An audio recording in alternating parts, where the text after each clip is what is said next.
presentamos a doña Lidia Santana Vega, que es catedrática de Didáctica y Organización Escolar en la Universidad de La Laguna de Tenerife, España. Es licenciada en Psicología y doctora en Filosofía y Ciencias de la Educación por esta misma universidad. Ha participado en actividades organizadas por instituciones, tanto de carácter nacional como internacional, y ha impartido cursos y seminarios en diferentes universidades españolas y extranjeras. Su línea de investigación preferente ha sido premiada por el Ministerio de Educación y Ciencia del Estado español en la convocatoria de Premios Nacionales de Investigación Educativa. Actualmente dirige la maestría universitaria Educar y Orientar para la Transición Sociolaboral. Igualmente es autora de numerosos artículos, capítulos de libros y libros, entre los que se encuentran Los dilemas de la orientación educativa, Trabajo, Educación y Cultura, Orientación educativa e intervención psicopedagógica y Programa de orientación educativa y sociolaboral. Y sin más preámbulo, damos la palabra a doña Lidia Santana Vega con la ponencia Debate, Género, Igualdad de Oportunidades y Transición a la Vida Activa. Gracias. Buenas tardes. Bien, antes que nada agradecer al comité organizador de este segundo Congreso Internacional la invitación para estar aquí con ustedes y poder compartir un ratito. A la presentación que me ha hecho, yo solamente querría añadir que mis líneas de investigación están relacionadas con el diseño, desarrollo y evaluación de programas de orientación educativa y profesional, asesoramiento psicopedagógico y todo lo relacionado con los sistemas de apoyo a la escuela. Y sobre todo me gusta presentarme como una persona deseosa de crecer personal y profesionalmente. El esquema de la intervención que voy a seguir y que espero que a ustedes les resulte un discurso atractivo y que estén aquí y ahora. A mí me gusta decirle a mis alumnos que hagan Zen. A mí me gusta mucho la filosofía Zen, tratar de estar en el aquí y en el ahora. Bien, voy a hacer una clarificación conceptual de dos términos que me parecen fundamentales, puesto que esto es un congreso de educación, que es el concepto de educación y el de orientación. Abordaré un poco la filosofía del renacuajo y la vivencia de la multiculturalidad de forma breve, porque además hemos empezado un poco tarde y el tiempo se nos va a echar encima. Daré algunas notas sobre la construcción de la igualdad, hablaré de la igualdad de oportunidad de género y elección profesional. También trataré el asunto de aprender para la transición a la vida activa y aquí les contaré un programa de orientación educativa y sociolaboral que hemos diseñado nosotros en la Universidad de La Laguna en colaboración con profesores, tutores y con orientadores de secundaria. Y hablaremos también, o trataré de ver si llego al final, el papel de los agentes educativos en la construcción de la igualdad. Así, a grandes rasgos, por ahí va a ir encaminado mi discurso. Verán, esta definición que yo quiero compartir con ustedes es la definición más atractiva que yo he visto jamás de educación. No procede de psicólogos educativos, no procede tampoco del mundo de la pedagogía. Esta definición la pude leer yo en un libro de un economista que escribió un libro delicioso que se titula Lo pequeño es hermoso y dice así: cuando alguien pide educación, lo que está realmente pidiendo es que se le presente al mundo y a sí mismo de forma comprensible. Cuando algo es comprensible, el sentimiento que se tiene es de participación. Cuando no lo es, el sentimiento que se genera es de alienación. A mí me preocupa esto, me parece una definición muy certera de lo que supone el fenómeno educativo, porque verán, a veces sometemos a los alumnos a estar durante bastantes años en el sistema educativo no comprendiendo. Y estos son los alumnos que tienen todos los boletos para fracasar. Por tanto, nosotros, los profesores, los educadores, ustedes como futuros profesionales del mundo de la educación, tendrán que cerciorarse que efectivamente cuando nosotros nos estamos intentando hacernos entender, los alumnos están comprendiendo. Porque si comprenden el sentimiento que tienen en este momento, aquí y ahora conmigo, es de participación. Pero imagínense que yo estoy emitiendo un discurso que ustedes no son capaces de comprender, el sentimiento que tienen de alienación, de separación de mi discurso. Y la segunda definición que quiero compartir es la definición de orientación, que es la transmisión de ideas que permiten al ser humano elegir entre varias opciones. Es la transmisión de criterios de valor que ofrezcan alguna guía a las personas en una cuestión esencial, súper esencial: ¿qué hacer con sus vidas? Esta es la finalidad última y la quinta esencia del trabajo de la orientación, del trabajo de los orientadores. Es decir, que las personas tengan criterios de valor para poder decidir qué hacer con sus vidas. Bien, Una breve pincelada sobre cómo surge el concepto de igualdad de oportunidades. Surge con la Revolución Francesa, donde se reconoce el derecho de los ciudadanos a acceder a una enseñanza elemental y básica, obligatoria y gratuita. Con la Revolución Francesa se sienta la base del principio de igualdad de oportunidades, la enseñanza se va a democratizar y todos pueden acceder a cualquier nivel y modalidad de enseñanza sin más limitaciones que sus juicios y talentos. Verán, nosotros somos capaces de llegar a donde queramos con nuestros juicios y nuestros talentos, pero sobre todo con la construcción de la voluntad. Yo les digo a los alumnos que si tienen un sueño y quieren perseguirlo, lo que tienen que trabajarse sobre todo es la voluntad y no esperar que los demás te motiven para alcanzar tus objetivos. Bien, con las corrientes democráticas del siglo XIX, la escuela se convierte en un instrumento de promoción social. Se sabe que las personas que tienen más estudios, y ahora los alumnos por eso se están animando a hacer máster, porque hay máster que tienen una dimensión profesionalizadora y te abre las puertas al mercado laboral. Por tanto, la formación se convierte en un instrumento de promoción social y ahora el fenómeno de la formación a lo largo de la vida es una política que desde la Comunidad Europea se está propiciando fuertemente. La institución escolar ha de velar por la utilidad de la educación, por impartir los conocimientos necesarios para luchar por la existencia y la legítima aspiración de los individuos a ostentar una mejor posición social. Bien. La filosofía del renacuajo. Verán, yo les voy a leer hace algún tiempo en el Cartas al Director del País Semanal, una joven escribió una carta al director y a mí me parece muy ilustrativa y refleja muy bien lo que es la filosofía del renacuajo. Silke, no sé si ustedes se recordarán Silke, es una actriz que en la década de los 90, bueno, fue un boom. Hizo Hola, ¿estás sola?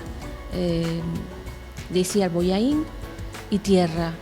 Y aparecía en todos los medios de comunicación de masa. De hecho, la propia Silke se sintió desbordada por el fenómeno mediático del que fue objeto. Y entonces, en esta carta al director, una joven dice lo siguiente: y ya que Silke está tan concienciada con la causa minera, pido un poquito de respeto para los que seguimos atrapados en el engranaje social de esta España de la Edad Media. Si naces campesino, campesino morirás. Cuando habléis de vuestra fama, de vuestros triunfos, al menos no queráis vendernos la moto de que no me lo esperaba. ¡Qué suerte he tenido! Muchos no hemos quedado en el camino por no gozar de vuestra suerte. Por cierto, trabajo de camarera, tengo 30 años y soy antropóloga. Mi padre, ahora jubilado, fue obrero toda su vida, como mis hermanos. ¿Como yo? Esto es un claro exponente de la filosofía del renacuajo, es decir, que hay muchos universitarios que tienen una formación superior y que incluso pueden tener un máster, pero que sin embargo no consiguen salir de la filosofía del renacuajo, es decir, no consigue llegar a ser rana.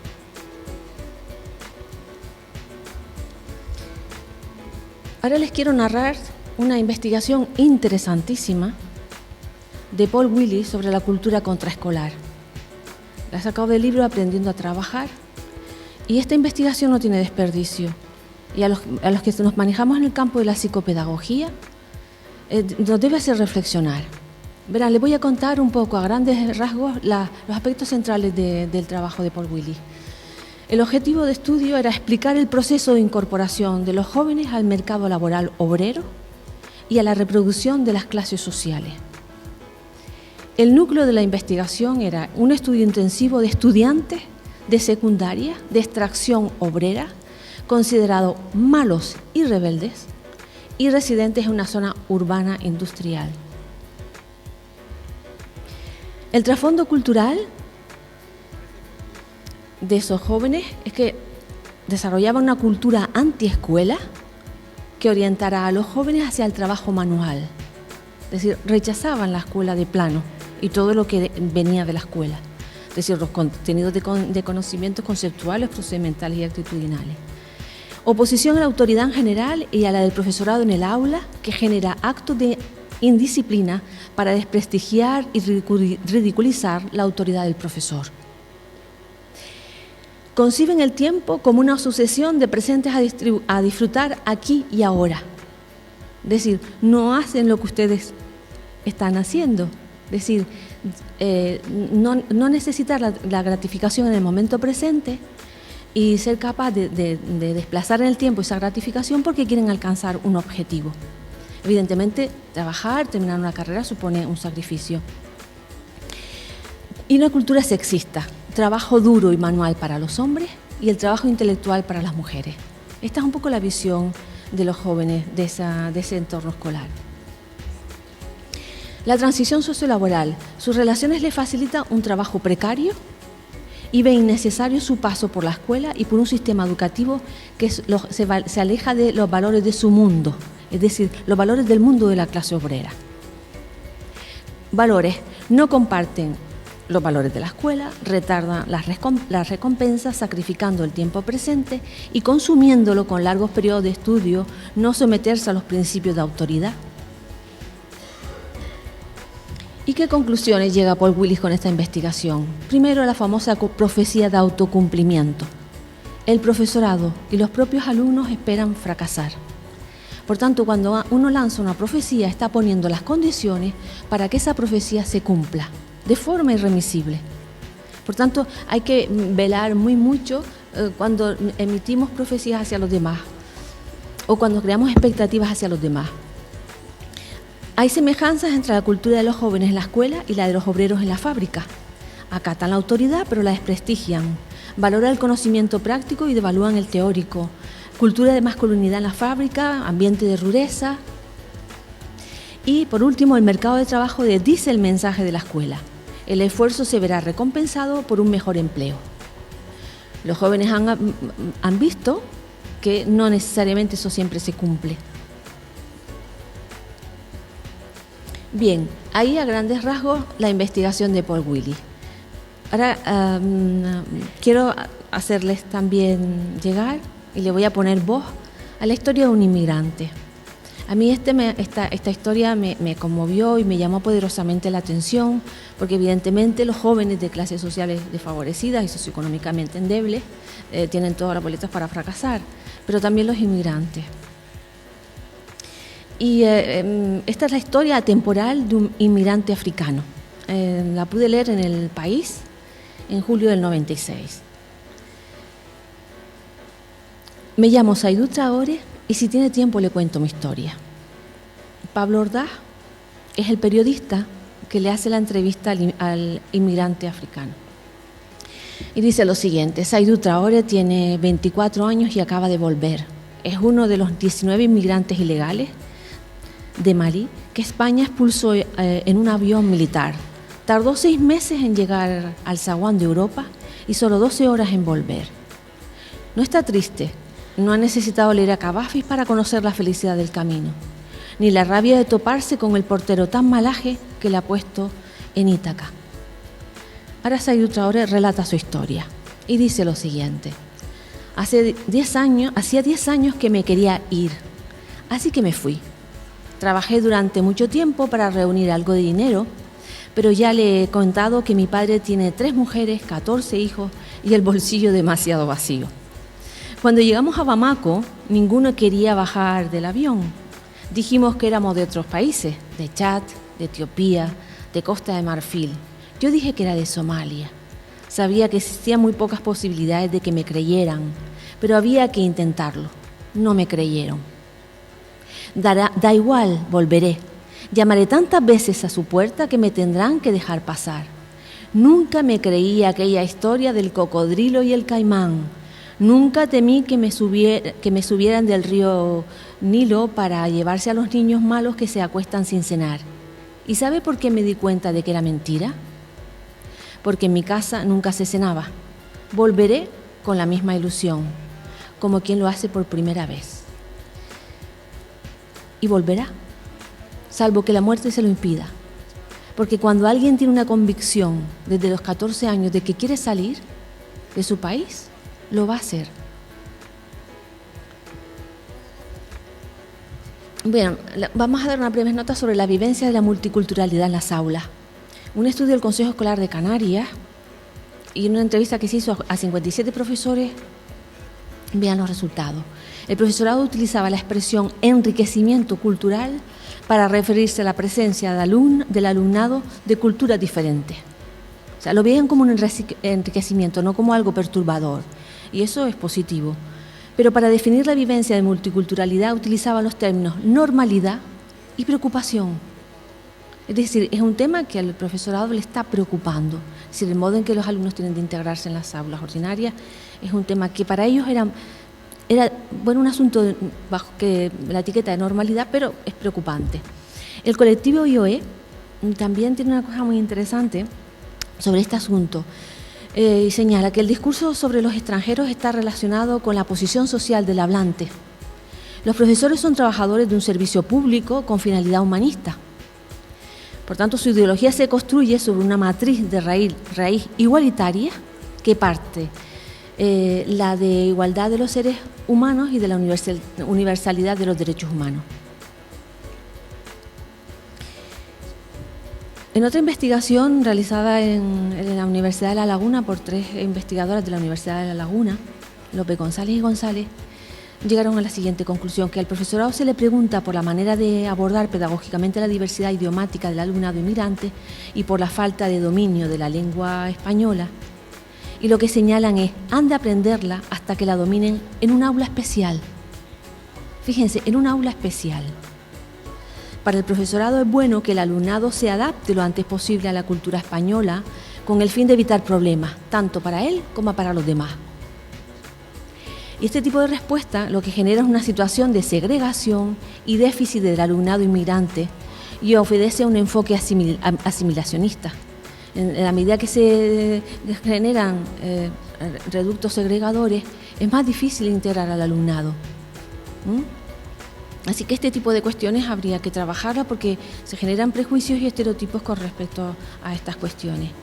Verán, si vemos de forma rápida la distribución porcentual del alumnado extranjero por procedencia geográfica en datos recientes de 2010-2011, veremos que buena parte de ellos no van a tener dificultad con el idioma porque vienen de Latinoamérica. Pero sí van a tener dificultad el 6,3% de Asia y Oceanía, los que vienen el 29% de Europa y el 23,5% de África. Por tanto, es un asunto que la comunidad educativa tiene que pensar y resolver. Y verán, aquí con esto voy a cerrar le voy a poner voz a Martin Luther King, a un discurso que es una perla de la retórica universal. No tiene desperdicio y supone reflejar la situación de discriminación que sienten las personas y el desaliento que sienten ante esa situación de discriminación. Presten atención porque, insisto, esto es una perlita de la retórica universal. Cuando los arquitectos de nuestra República escribieron las magníficas palabras de la Constitución y de la Declaración de Independencia, firmaron un pagaré del que todo estadounidense habría de ser heredero. Este documento era la promesa de que todos los hombres les serían garantizados los inalienables derechos a la vida, la libertad y la búsqueda de la felicidad. Hoy les digo a ustedes, amigos míos, que a pesar de las dificultades del momento, yo aún tengo un sueño. Es un sueño profundamente arraigado en el sueño americano. Sueño que un día esta nación se levantará y vivirá el verdadero significado de su credo. Afirmamos que estas verdades son evidentes, que todos los hombres son creados iguales.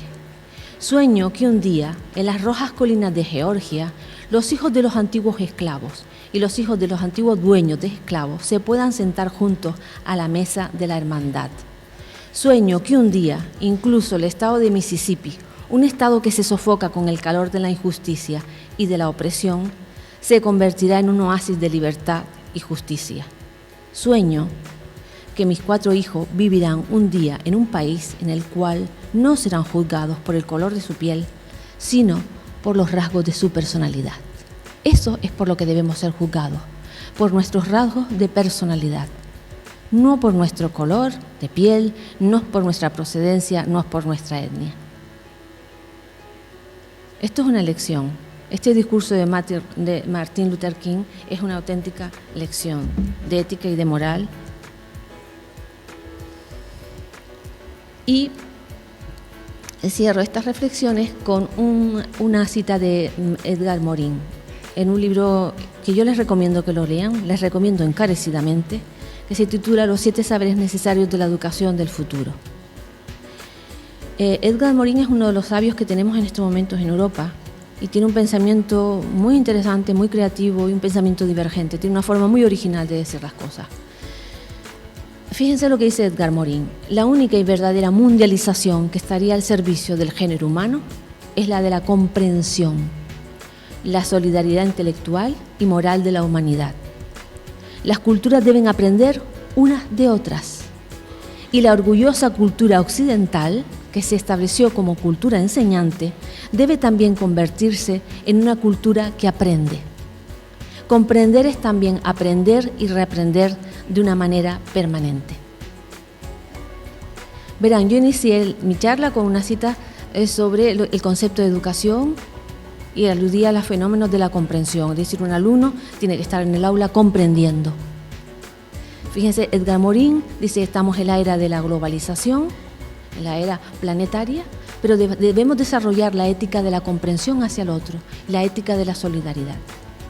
Me parece una frase tremendamente inteligente y que nos debería hacer reflexionar. La traigo aquí precisamente por eso. Bien, aquí voy a cambiar ya un poco el tercio y me voy a adentrar en el discurso de la igualdad y el género. Y voy a dar algunos datos. Verán, aún hoy las opciones profesionales están marcadas por el sexo. Las chicas siguen eligiendo la rama de sanitaria, imagen personal, peluquería. Los chicos, informática, fabricación mecánica, electricidad, electrónica. Aún hoy, siglo XXI. El sexo condiciona más que la clase social los intereses profesionales de los jóvenes. Las mujeres trabajan sobre todo en el sector servicios y los hombres en la industria, la construcción y el transporte. Básicamente. Ahí les quiero mostrar con datos recientes, las últimas cifras que tenemos, sobre el alumnado de formación profesional de grado medio por familia profesional y sexo. Curso 2009-2010. He puesto azul y rosa porque digamos que son los colores que aún hoy yo he visto habitaciones de niñas totalmente de rosa, la de chicos en azul y les tendré que contar una anécdota que me pasó con un sobrino mío en un club de natación Metropol. Más adelante, aquí me voy a centrar. Verán, hay opciones profesionales copadas mayoritariamente por chicos. Edificación y obra civil, azul, máximo, casi el 90%. Electricidad electrónica, fabricación mecánica, básicamente chicos. Madera y mueble, mantenimiento y servicios a la comunidad, mantenimiento de vehículos, chicos. ¿Qué dicen las chicas en los ciclos formativos? Sanidad, mayoritariamente, apabullantemente el rosa, servicios socioculturales, textil, confección y piel. Se siguen produciendo una elección de estudios académica por razón de sexo. Además, existe una influencia de los medios audiovisuales sobre el género, de tal manera que las chicas son representadas a través de valores como el sacrificio, la abnegación, renuncia a su ser esencial. Los anuncios de juguetes han cambiado poco después de la década de los 50 y reproducen los estereotipos de género. Ustedes no sé si se dan cuenta, pero si recuerdan las navidades últimas y las anteriores lo mismo, los juguetes es una cosa apabullante. La diferencia tan marcada que hay. Y aquí les voy a contar la anécdota. Verán, el escenario es el Club Natación Metropol de la isla de Gran Canaria. Es el Día de Reyes, hay una fiesta infantil y vienen los Reyes Magos. Vienen los Reyes Magos a repartir juguetes.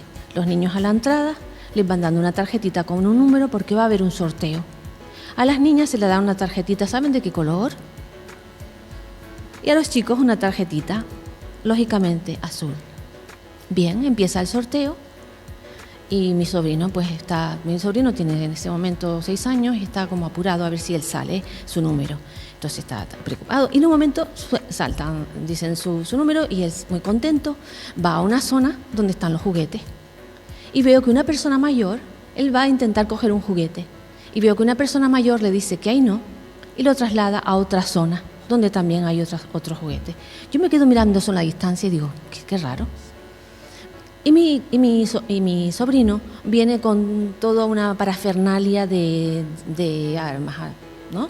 Que si una pistola, que si un rifle, en un estuche, armas. Cuando termina el sorteo, yo me acerco y entiendo. Había una zona rosa para que las niñas fueran a buscar juguetes de niñas y había una zona azul para que los niños fueran a buscar sus juguetes de niños. Mi sobrino que quería, le había traído un juguetito allí de niñas, no le dejaron coger. Entonces los chicos salían con juguetes así de bomberos, con armas, no sé qué, y las niñas salían con sus muñequitas con sus lacitos y todas esas cositas. Tremendo. Nos debe de hacer reflexionar. En las películas infantiles verán La Sirenita y El Rey León. Los personajes femeninos están subordinados a los masculinos. Quien lleva la acción, la trama trepidante de la acción, son los personajes masculinos. Las mujeres son el reposo del guerrero, están de telón de fondo. Tenemos que construir la igualdad. ¿Cómo? Situando a la mujer en el mundo, redescubriendo su historia. Solo se ha contado la historia de la mitad de la humanidad, la que ha sido narrada y escrita básicamente por los hombres. Reivindicando su psicología, porque Freud y Piaget tomaron como norma del desarrollo humano el desarrollo masculino, denunciando la lectura de ciertos filósofos, como Aristóteles, Kant, desde su particular misoginia. Tratar la remasculinización de la sociedad. Hay claros ataques a la filosofía de la igualdad. Y si ustedes ven los culebrones, los valores patriarcales se están transmitiendo de una manera alarmante. Y difundir el significado ampliado de la igualdad, es decir, modificar el papel masculino para hacer posible el cambio del papel femenino. Es decir, si las mujeres entran en el ámbito público, los hombres deben entrar en el ámbito privado. ¿Cuál debe ser el papel de la orientación sociolaboral? Concienciar para dejar de ser apéndice de... crear igualdad de derechos en el acceso al empleo. Somos mujeres, esto es una consigna del Instituto de la Mujer. Somos mujeres y estamos en todas partes. Reconócete, reconócela. Porque verán, las mujeres en muchos años, y hace mucho tiempo, no nos hemos visto representados en determinadas profesiones. Ahora sí, las mujeres pueden conducir guaguas, pueden ser taxistas, pero a veces yo me siento y hablo con mujeres taxistas y me dicen que todavía ven, miradas estereotipadas con respecto a ellas por parte de sus compañeros varones.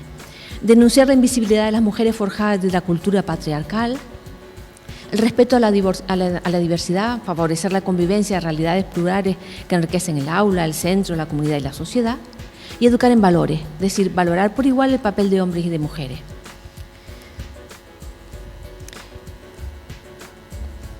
¿Cuáles son las estrategias para desactivar los mecanismos excluyentes? Verán, tendremos que actuar en varios planos. En la cultura organizativa de las empresas, en la cultura social, en la cultura institucional. ¿Cómo vamos de tiempo? ¿Sí? Bien. En la cultura organizativa de las empresas, porque tenemos que modificar los estereotipos que hacen invisibles las capacidades y saberes de las mujeres. Permitirles desempeñar funciones y papeles de alto nivel de responsabilidad y liderazgo. Las mujeres no están liderando. Mujeres rectoras en las universidades españolas, pocas. Catedráticas de universidad, pocas. Es decir, los papeles de liderazgo siguen estando representados por hombres. En la cultura social, porque hay una división de papeles sociales que generan diferencias discriminatorias en el uso del tiempo. Es decir, las mujeres se ocupan más del cuidado y la atención de las personas cuando están enfermas, de los niños y niñas. En la cultura institucional, la política educativa de formar y resocializar en los valores de compartir y distribuir de manera equitativa derechos y deberes personales y familiares. Verán, según datos del Instituto de la Mujer, a día de hoy, las mujeres invierten 4 horas diarias en las tareas del hogar, mientras que los hombres utilizan solo 40 minutos. Hay una gran descompensación. ¿Eso qué supone? Que a las mujeres se les resta tiempo para formarse, para participar en actividades culturales, tiempo para sí mismas, para dedicarse a sí mismas. Construir nuestra agenda para la igualdad, valorando la forma de concebir el mundo de las mujeres, sus intereses y actividades, formar para la igualdad en los ámbitos públicos y privados, es decir, negociar la carrera profesional.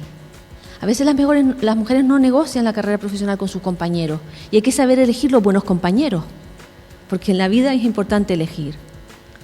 Y si ahora tú quieres copar determinados cargos y tienes una carrera profesional por hacer, bien, en este momento yo me ocupo de la casa mayoritariamente, pero después, por favor, hazlo tú, porque yo también tengo mis deseos, tengo mis metas, tengo mis sueños y quiero alcanzarlos. Esto es fundamental, saber negociar. Generar más participación, es decir, crear una masa crítica de mujeres en la alta dirección. Necesitamos aportar medidas para reconciliar los roles en el plano familiar, encontrar una forma de vida y de convivencia saludable, disfrutar de la convivencia y encontrar tiempo de ocio para compartir. Socialmente, luchar contra la invisibilidad de las mujeres. Aún hoy tenemos el techo de cristal y aunque nos parezca mentira, se siguen reproduciendo estereotipos sexistas. En el plano político, generar iniciativas para mejorar la situación de la mujer. En distintas comunidades autónomas se han generado varios programas, el Iguálate, Iguales en el Trabajo, Iguales en Casa, del País Vasco, Iguálate creo que de aquí de Andalucía y Óptima. Del sistema educativo integrando la orientación sociolaboral en el currículum y ampliando el grado de conciencia sobre las profesiones. Verán, y aquí les quiero traer les voy a poner voz a una joven en la que ustedes se pueden sentir perfectamente retratados. A mí me parece que a veces las cartas al director de jóvenes, a mí me gusta retomarlas y a veces cuando escribo las pongo para, digamos, ilustrar la difícil transición de los jóvenes al mercado laboral. Verán, esta joven dice lo siguiente: soy mujer, soy española, tengo 27 años, soy licenciada en Derecho, tengo un máster y otros muchos cursos que me han ido formando y cualificando cada vez para más cosas. Tengo un buen nivel de inglés y una demostrable experiencia cuasi profesional, ya que nunca me han hecho un contrato, sino que siempre he trabajado a través de convenios de colaboración para realizar prácticas, incluso sin remunerar. Ahora no tengo empleo, ni prácticas, ni nada. Solo tengo ese perfil profesional que acabo de exponer y que seguramente corresponderá más o menos con el de muchos españoles, españolas de mi edad que, al igual que yo, están en paro, que al igual que yo, están buscando trabajo, que al igual que yo, no lo encuentran y que al igual que yo, están asustados. Es decir, nos encontramos con un colectivo de jóvenes que tienen, lógicamente, miedo al futuro. Y el desempleo juvenil en España es bastante alto. Y en Canarias aún más, y en Andalucía también las cifras son altas. Bien, aquí ya voy a plantearles un programa que hemos tratado de crear para facilitar la transición al mercado laboral de los jóvenes. Este programa se llama el Programa de Orientación Educativa y Sociolaboral. Es una herramienta de apoyo a la labor de los profesores tutores y de los orientadores en los centros de secundaria. Hemos diseñado una serie de unidades didácticas para ser trabajados en el tiempo de la tutoría y para ser trabajados también desde el currículum. Y es el resultado de un proceso de investigación a lo largo de 3 cursos académicos en centros de las Islas Canarias. El objetivo es proporcionar al alumnado una visión amplia de las opciones que le ofrece el mundo educativo, también ofrecer información sobre el mercado laboral para que sepan a qué se van a enfrentar y los factores que modulan la demanda y la oferta de empleo, aportar estrategias para fomentar la transición a la vida activa y reflexionar sobre la importancia de que los jóvenes elaboren su proyecto de vida. Verán, aquí no me voy a detener, pero elaboramos toda una serie de instrumentos para valorar los resultados que nos estaba generando ese programa de orientación educativa y sociolaboral en la práctica. Y este esquema que ustedes tienen ahí es el proceso de creación del POES. Aquí les voy a decir una cosa. Este programa de orientación educativa y sociolaboral no lo creamos desde la Torre de Marfil de la universidad, sino que durante 3 cursos académicos nosotros estuvimos trabajando con centros de secundaria, con tutores y con orientadores. Y en base a las necesidades sentidas por el alumnado de la etapa de secundaria, en base a un diagnóstico de necesidades, fuimos generando las unidades didácticas que querían trabajar en el tiempo de la tutoría. Los alumnos se quejaban de que la tutoría les servía de poco, que los tutores se repetían, que les planteaban las mismas cosas y que realmente no les estaba ayudando a tomar decisiones. Por tanto, decidimos que teníamos que variar el modelo de trabajo. Basamos toda una serie de herramientas y recursos para poder valorar la incidencia que estaba teniendo el programa sobre el alumnado en la etapa de secundaria, de tercero y cuarto de la ESO. Y verán, estos son los bloques de contenidos del programa: conocimiento de sí mismo, conocimiento del sistema educativo, conocimiento del mercado laboral, conocer las estrategias de transición sociolaboral y el conocimiento de la toma de decisiones y el proyecto personal de vida. Verán, las unidades del programa, con respecto al bloque de conocimiento de sí mismo, creamos varias unidades. Una está relacionada con una mirada hacia sí mismo, es decir, tratamos de trabajar el autoconcepto. También trabajamos cómo éramos, cómo somos, es decir, trabajamos la etapa adolescente, ocio y tiempo libre, explorando mis intereses profesionales y el tema de los valores, que me parece absolutamente fundamental para trabajar con los jóvenes del tramo de 14 a 16 años.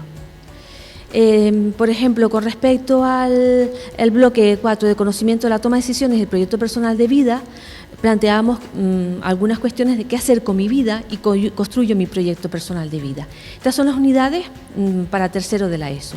Verán, para cuarto de la ESO trabajamos los mismos bloques de contenido, pero desarrollamos unidades didácticas adaptadas a los chicos de 16 años.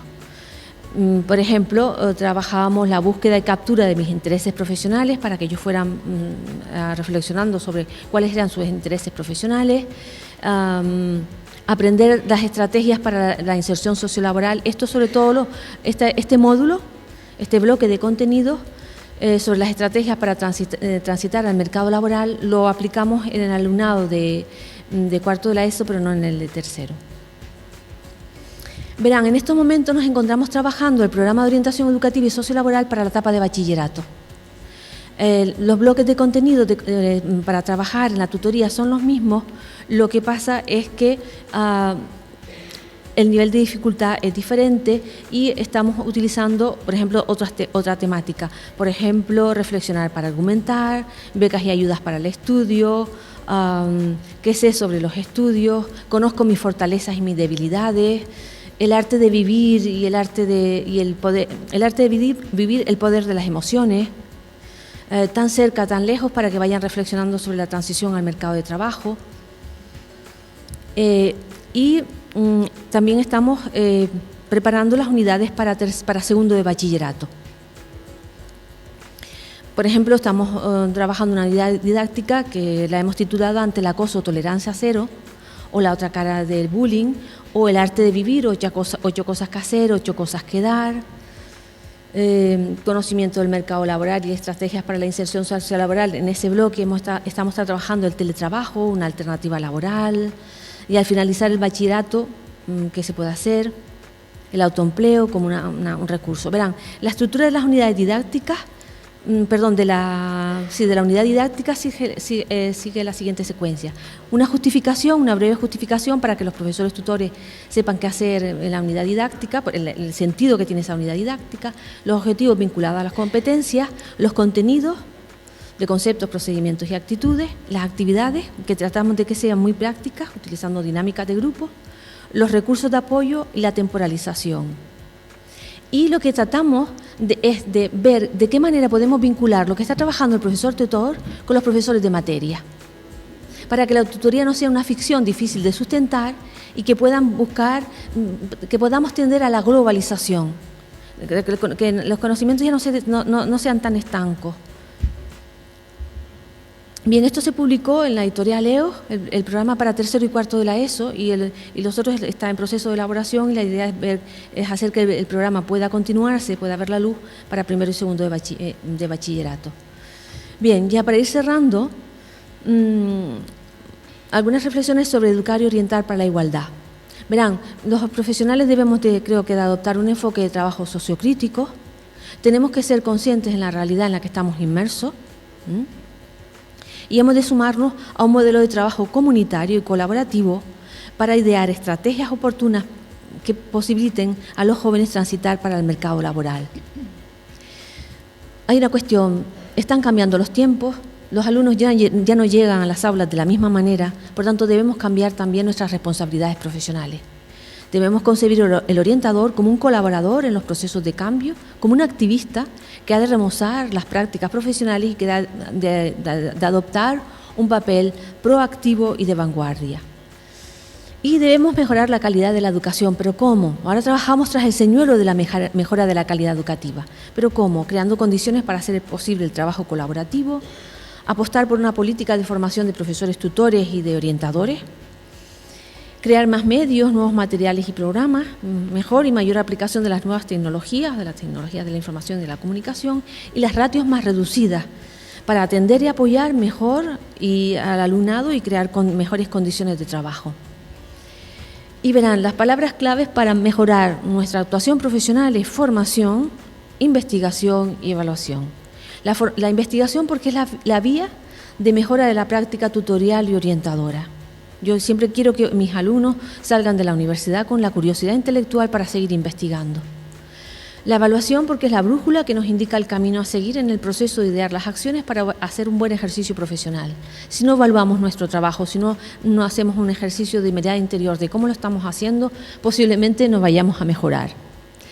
Y la formación, vertebrar buenos planes de formación tanto inicial como continua para fomentar eso que a mí me gusta llamar la competencia epistemológica.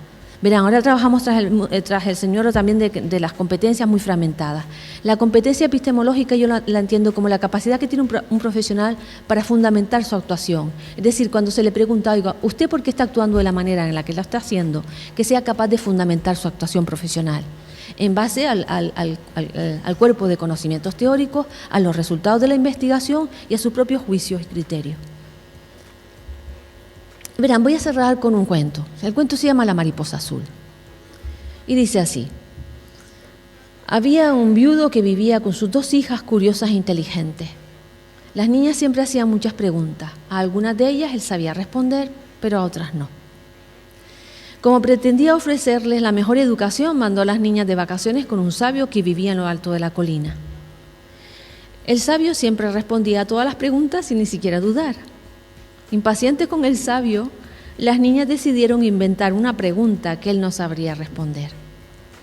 Entonces una de ellas apareció con una linda mariposa azul que usaría para engañar al sabio. ¿Qué vas a hacer?, preguntó la hermana. Voy a esconder la mariposa en mis manos y preguntarle al sabio si está viva o muerta. Si él dijera que está muerta, abriré mis manos y la dejaré volar. Si dice que está viva, la apretaré y la aplastaré. Y así cualquiera que sea su respuesta será una respuesta equivocada. Las 2 niñas fueron entonces al encuentro del sabio que estaba meditando, por supuesto, como buen sabio. Tengo aquí una mariposa azul. Dígame, sabio, ¿está viva o muerta? Muy calmadamente el sabio sonrió y respondió: depende de ti. Ella está en tus manos. Así es nuestra vida, nuestro presente y nuestro futuro. No debemos culpar a nadie cuando algo falle. Somos nosotros los responsables por aquello que conquistamos o no conquistamos. Nuestra vida está en nuestras manos como la mariposa azul. Nos toca a nosotros escoger qué hacer con ella. En definitiva, nos toca a nosotros escoger si somos capaces de tomar las riendas de la educación, de la orientación y hacer una oferta educativa de calidad, evitando en la medida de lo posible los estereotipos, los prejuicios, los preconceptos y los convencionalismos sociales que discriminan por razón de género, por razón de etnia, por razón de cultura, por las razones que sean. Muchas gracias por su atención.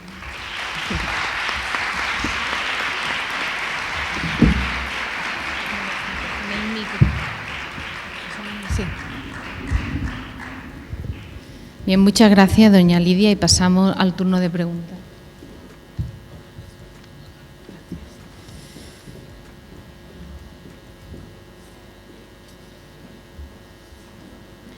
Bueno, hay unas cuantas cuestiones.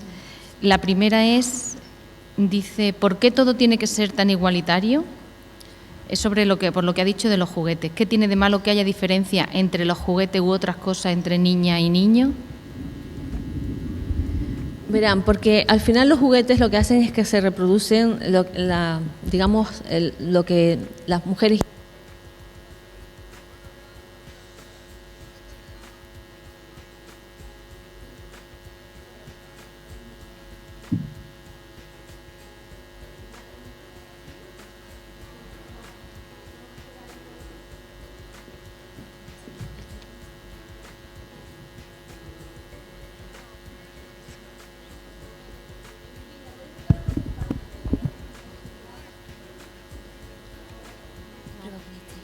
Ahora sí. Sí, ahora me escuchan. Verán, porque ese tipo de juguetes para niños y para niñas no hacen sino representar los estereotipos de género y los estereotipos de sexo. A mí no me parece razonable que un niño no pueda jugar con una muñeca y que un padre pueda pensar que su hijo va a poder ser mariquita en el futuro porque le guste jugar con muñecas. Y ya yo conozco algunas anécdotas así de padres preocupados un poco por ese asunto. Verán, yo pienso que niños y niñas pueden jugar indistintamente con todos los juguetes. No tiene por qué haber juguetes para niños y juguetes para niñas.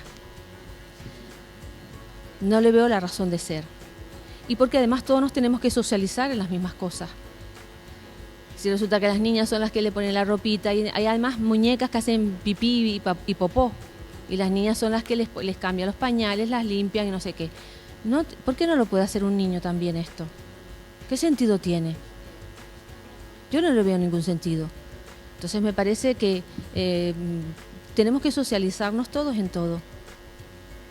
A mí me parece que la cultura patriarcal nos ha hecho daño por igual a hombres y a mujeres. Las mujeres nos manejamos muy bien en las distancias cortas y en el mundo de los afectos. Los hombres no se manejan tan bien en las distancias cortas y en el mundo de los afectos. A veces cuando este tipo de cosas se plantea en las clases parece que lo que se va a tratar de pretender es de generar una guerra entre los sexos, nada más lejos de mi intención, nada más lejos de lo deseable. Porque la cultura patriarcal ha podido dañar por igual a hombres y a mujeres. A los hombres porque les ha privado un poco entrar a fondo en la vida más privada. Y a las mujeres porque nos ha hecho mucho más complicado el que nosotros accedamos a la vida pública en igualdad de condiciones que los hombres. Verán, les voy a contar una anécdota. Cuando en mi departamento, que básicamente es mujeres, en las facultades de educación somos bastantes mujeres las que trabajamos como profesoras, y se dijo, bueno, vamos a sacar cátedras de universidad. Todos los que levantaron la mano eran hombres, todos. Y yo pensé, ¿y por qué no yo? ¿Por qué no yo? Tengo currículum, tengo publicaciones, tengo méritos. Y tímidamente levanté la mano. En la Universidad Española, el grueso son hombres catedráticos de universidad. ¿Por qué? ¿Es que las mujeres tenemos menos capacidad? Que conste que yo soy catedrática de universidad porque lo mío es una historia de una voluntad. Pero, ¿por qué las mujeres no están mayoritariamente dirigiendo grandes empresas o las entidades bancarias no están ahí en los comités directivos? No tienen presencia apenas. Yo creo que, en fin, no me gusta que se genere esa distinción en el juego. Es una manera de irse socializando y de ir representando roles. Los niños tienen una etapa tentativa en la que quieren hoy ser, yo qué sé, bombero, pasado mañana quiere ser médico, pasado mañana enfermero, y van acercándose así de esa manera al mundo adulto. Entonces, no creo que debe delimitarse. Un poco en referencia con esto, preguntan si no cree que reflejando los problemas como tales solo se acaba dándole importancia en sí y fomentando su continuación. A ver, los problemas como tales.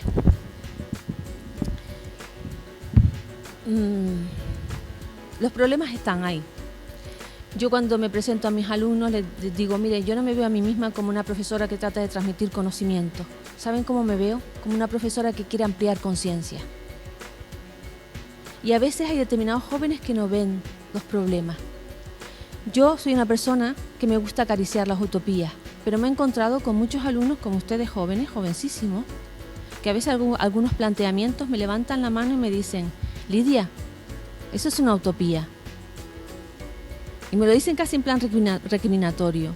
Digo, sí, pero yo soy una profesora que quiero acariciar las utopías.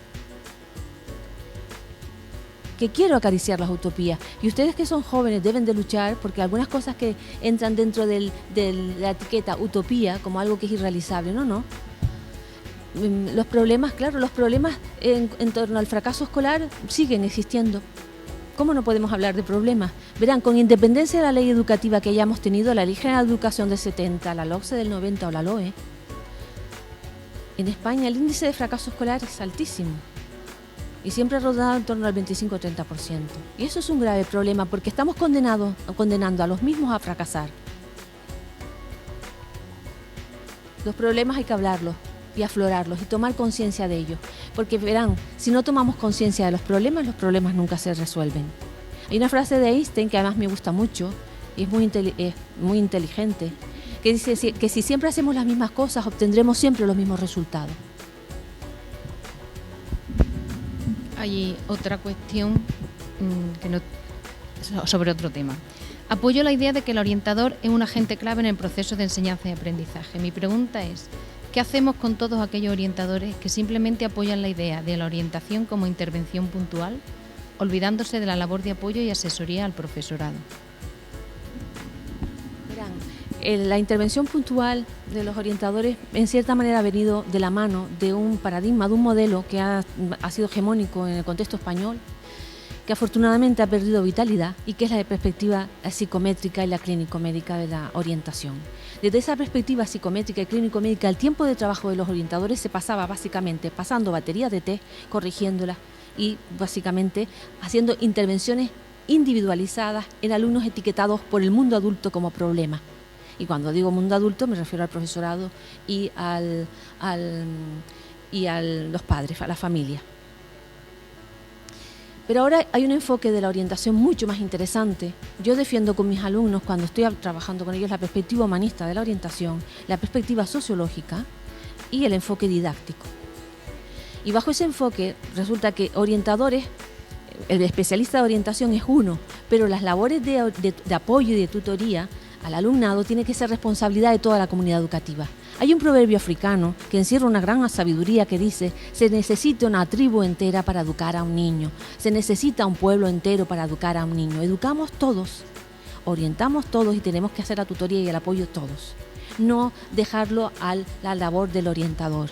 El orientador es un profesional más que se tiene que sentar en mesa redonda y aportar sus conocimientos desde el campo de la psicopedagogía, y el maestro y el profesor tienen que aportar sus conocimientos, y así como nos enriquecemos todos.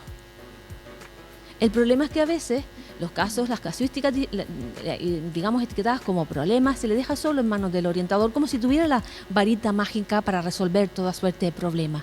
¿Y saben lo que conseguimos con esto? Que los orientadores sientan lo que yo en su momento llamé, en el libro Los dilemas en la orientación educativa, la soledad del corredor de fondo. No podemos hacer que los orientadores en los centros sientan la soledad del corredor de fondo. Es muy desalentador para esos profesionales. En línea con este tema, la pregunta es si están los tutores preparados y motivados para llevar la acción tutorial de orientación vocacional o sería necesaria la intervención de otros profesionales o bien una buena formación al respecto. Formación, formación, formación. Les dije antes, trabajamos tras el señuelo de la mejora de la calidad educativa. Pero la calidad educativa, se mire por donde se mire, pasa por generar buenos planes de formación inicial y continua del profesorado. Si los profesores tutores no son capaces de hacer bien su labor, es porque no están formados. Y la rechazan, porque ustedes saben lo incómodo que puede resultar que un orientador tenga que tener una hora semanal de tutoría con un grupo clase y no sepa qué hacer, no sepa cómo, que son profesores de matemáticas, que son profesores de lengua, de literatura, y que no se les ha formado para hacer la tutoría. Por tanto, una buena formación a ellos les permite sentirse seguros, y cuando alguien está seguro puede desempeñar bien su labor profesional. Y nos piden la referencia para adquirir el programa, si el programa pues que ha explicado es un programa que se puede adquirir y cómo se referencia. El programa de orientación educativa y sociolaboral lo publicó la editorial EOS en el año 2003 y se puede conseguir. EOS es una editorial que está en Madrid y yo me parece que está referenciada en el librito que ustedes le han dado con las ponencias. Si no recuerdo mal, yo las puse en el capítulo que al final se ha hecho como un libro y ya tiene distintos capítulos. En la parte que me tocaba a mí, creo que está referenciado de forma completa, pero vamos, que se llama Programa de Orientación Educativa y Sociolaboral, Madrid, editorial EOS.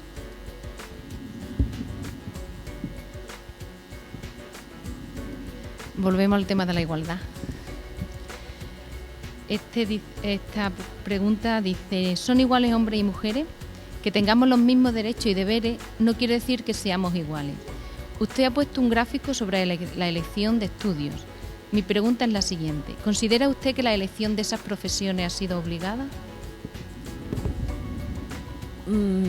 Verán, no es que haya sido obligada, yo creo que a los jóvenes no se les ha impuesto, pero es lo que estábamos hablando antes, se socializan verán, hace algunos años el Instituto Andaluz, el Instituto de la Mujer, no el Andaluz, el Instituto de la Mujer, hizo una campaña y se veía a una niña de espalda con una batuta, dirigiendo a una orquesta imaginaria.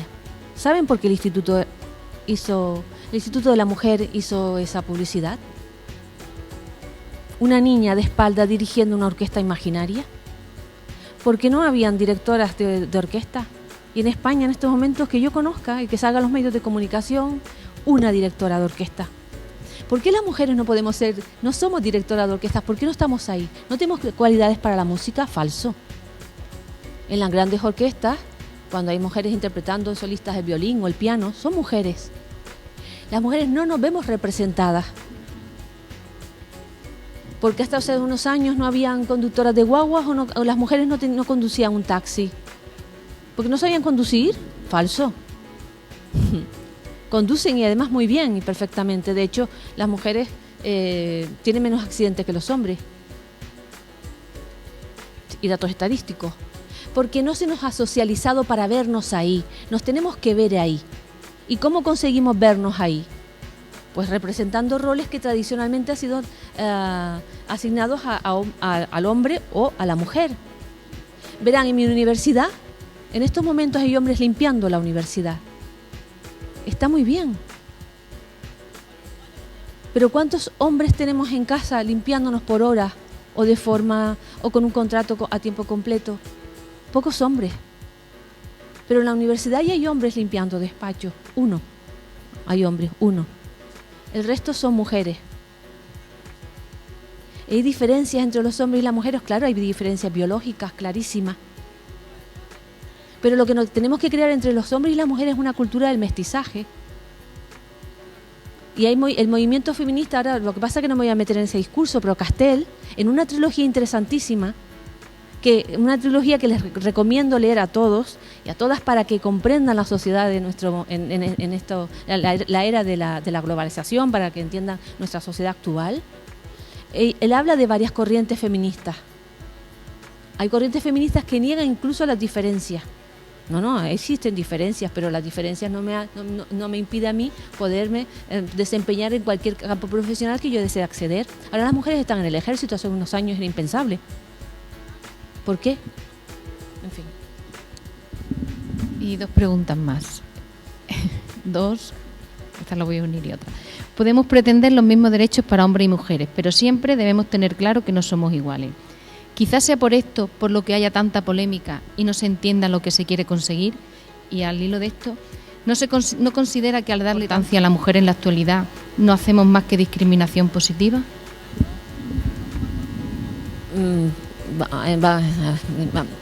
La discriminación positiva en algún momento ha sido necesario. Porque no partimos en igualdad de condiciones. En cierta manera, en algún momento se ha firmado el certificado de función del ideal igualitario. Y cuando se firma el certificado de función del ideal igualitario y las mujeres tenemos más dificultades para acceder, hay que generar medidas de discriminación en positivo, como un corrector. Porque la cultura patriarcal a la mujer le negó la posibilidad de acceso a varios mundos. Digamos, nos encerró en el mundo del reducto del hogar. Y eso, digamos, se va transmitiendo generación tras generación. Yo creo, insisto, que las mujeres debemos estar en todas partes. Y a mí me gustó mucho, y con esto voy a cerrar, el lema del Instituto de la Mujer. Las mujeres estamos en todas partes. Reconócete, reconócela. Y no siempre nos hemos reconocido representando roles que no son los tradicionalmente asignados al rol femenino. Gracias.